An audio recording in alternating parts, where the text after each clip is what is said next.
On May 5th, 1971, after the boys returned from another national tour, the Jacksons moved into their large estate at 4641 Havenhurst in Encino, California.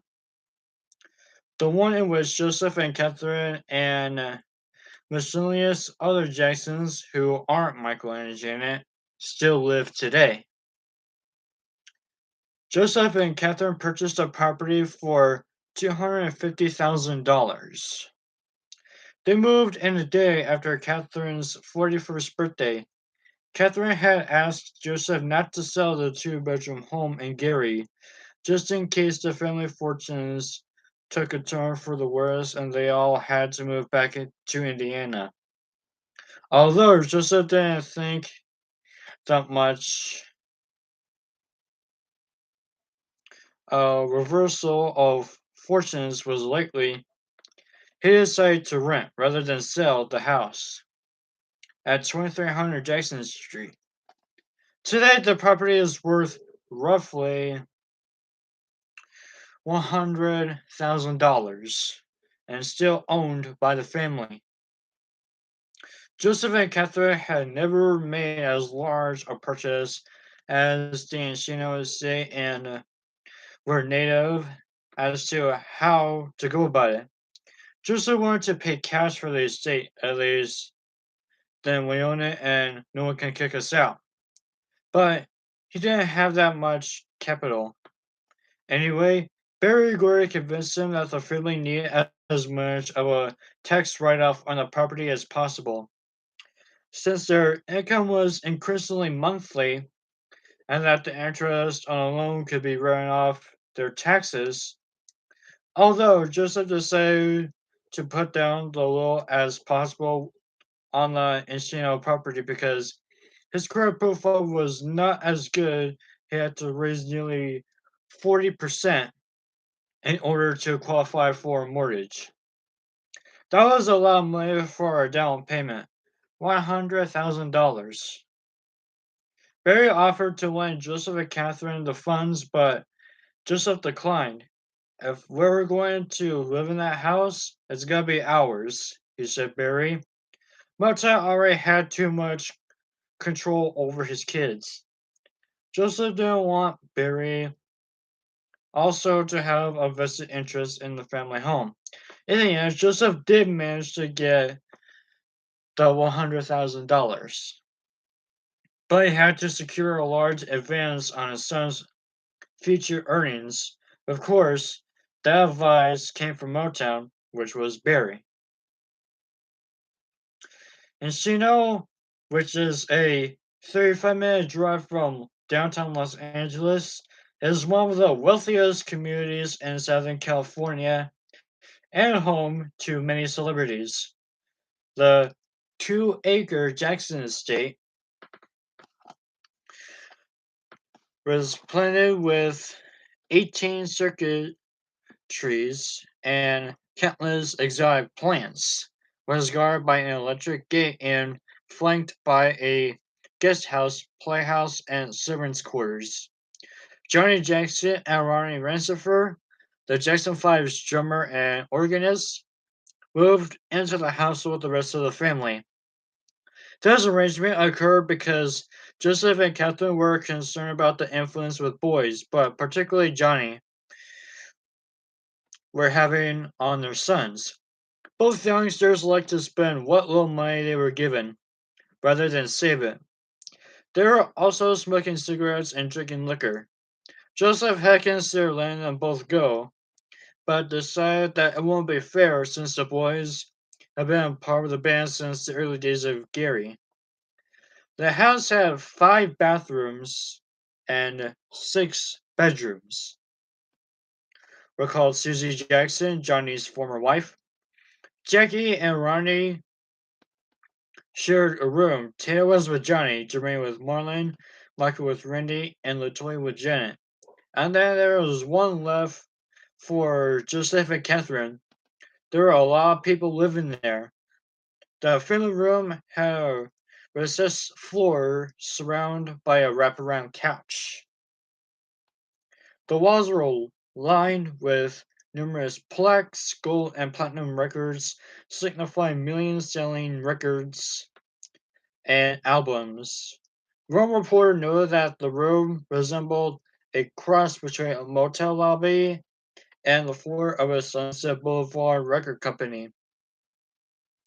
The grounds contain an Olympic sized swimming pool, a basketball half court, a badminton court, and an archery range.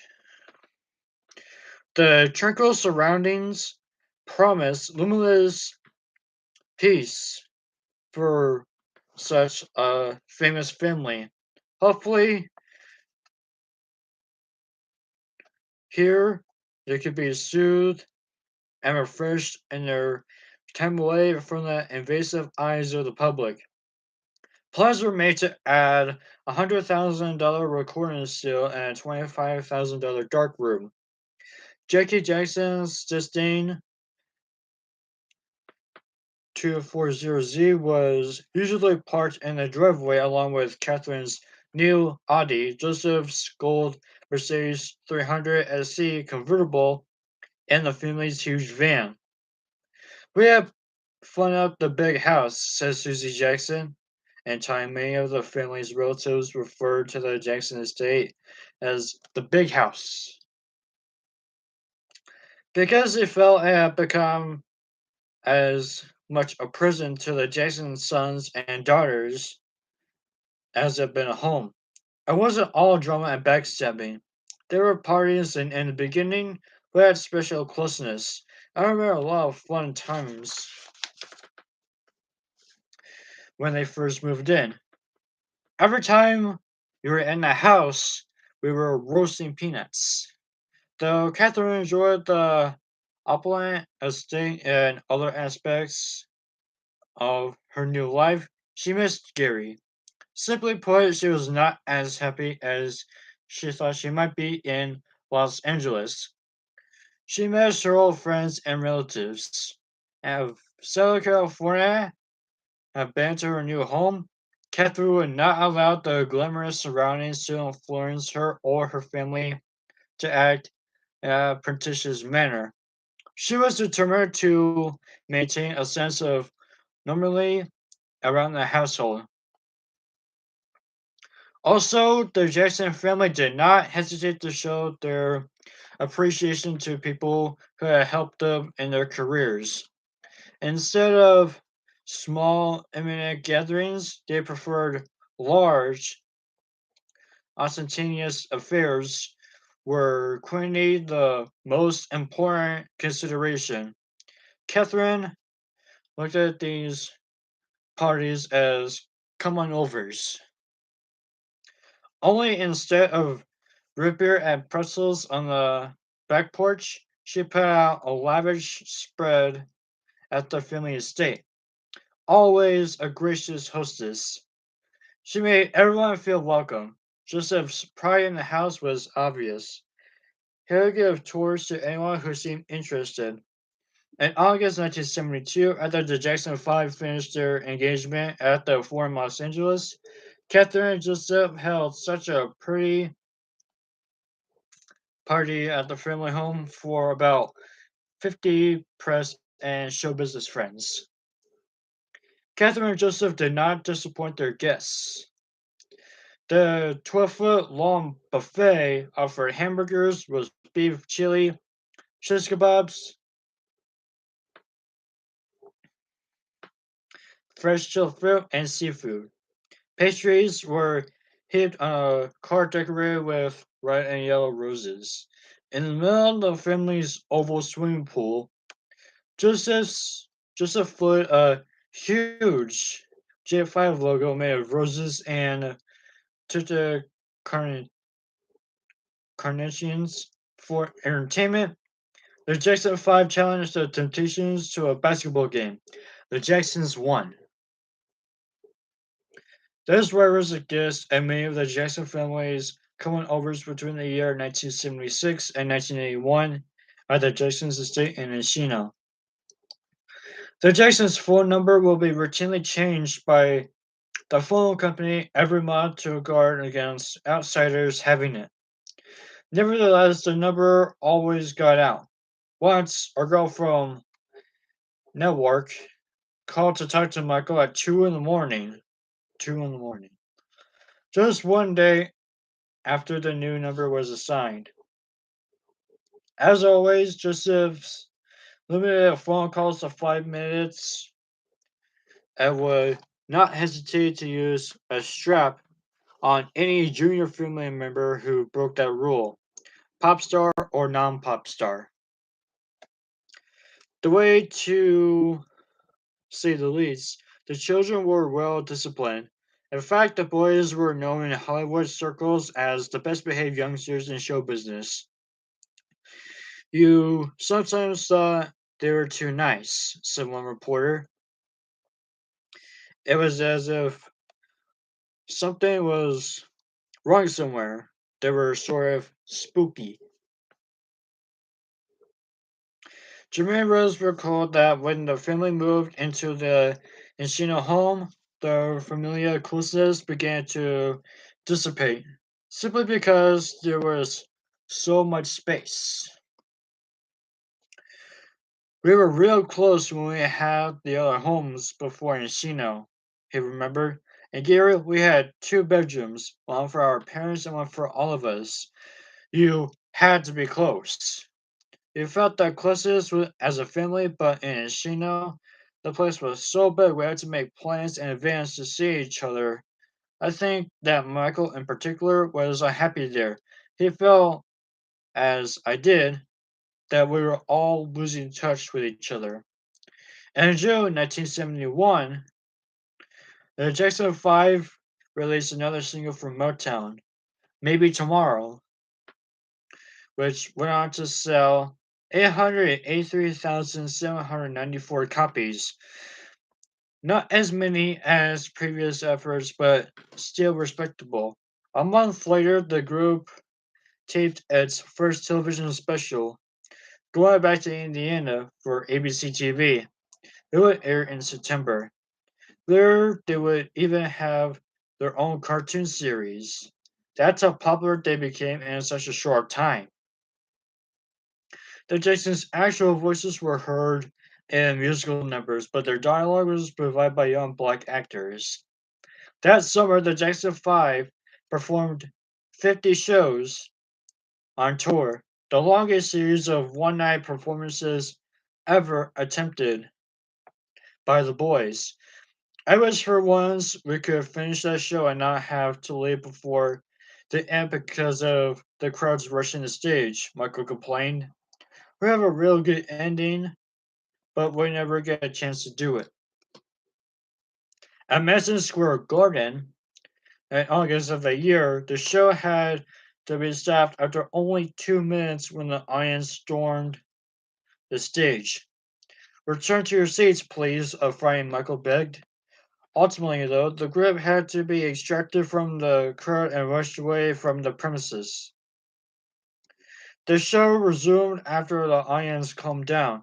60 minutes later, when the concert was over, the Jacksons sprinted to waiting limousines without finishing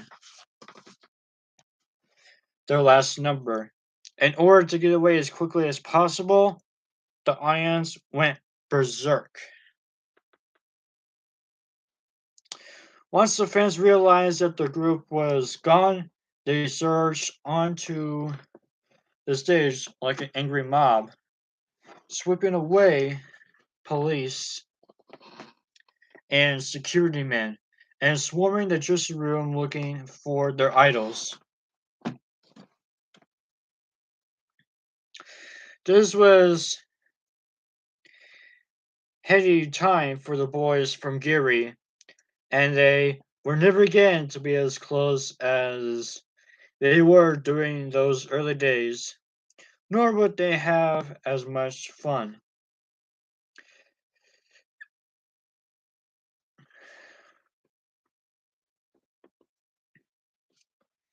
Insulated, insulated from outsiders by the mountain representatives and their father, they had only each other for company.